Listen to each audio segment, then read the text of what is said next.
Selon une enquête de l'IFOP, 77% des Français estiment que l'infidélité féminine est beaucoup plus grave que l'infidélité masculine.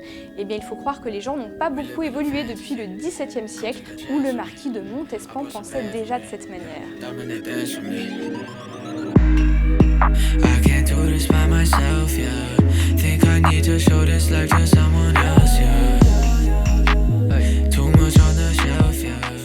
Et oui, sa femme, la belle Athénaïs de Montespan, qui était très ambitieuse, voulait absolument devenir la favorite. Alors être favorite du roi, c'est plutôt un statut sympathique. Ça permet de devenir la femme la plus influente de la cour, tout en n'ayant aucun des désagréments que peut vivre la reine. Pour donner un seul exemple, la favorite, elle, peut mettre au monde les bâtards du roi bien tranquillement dans une chambre avec son médecin, alors que la reine, elle, est tenue par l'étiquette d'accoucher en public devant tous les courtisans qui veulent assister à cet heureux événement. Pour remporter le cœur du roi, Athénaïs de Montespan, qui a bien vu qu'il était assez volage et qui draguait un peu toutes les femmes de la cour, c'était un petit peu une sorte de DSK, décide de s'attaquer devant lui à toutes ses rivales. Et oui, la Montespan a une arme pour elle, son humour. Donc elle se met à dénigrer toutes les autres femmes devant lui et ça fait beaucoup rire le roi à tel point qu'il finit par succomber.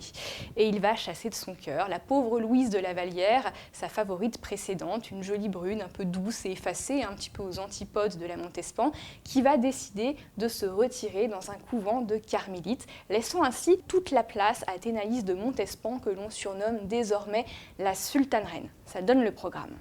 En revanche, le mari de la Montespan, lui, vit assez mal la promotion de sa femme.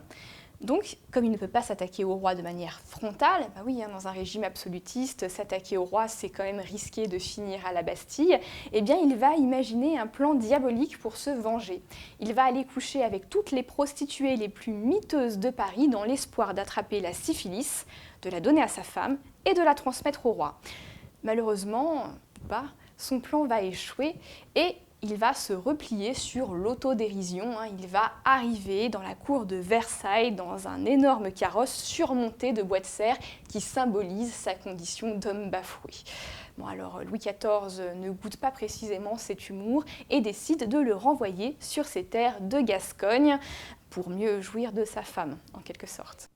L'idylle de Louis XIV et de la Montespan va durer 14 longues années pendant lesquelles elle terrorise littéralement la cour. Et oui, avec son sens de la répartie, en une seule bonne saillie, elle peut briser une réputation.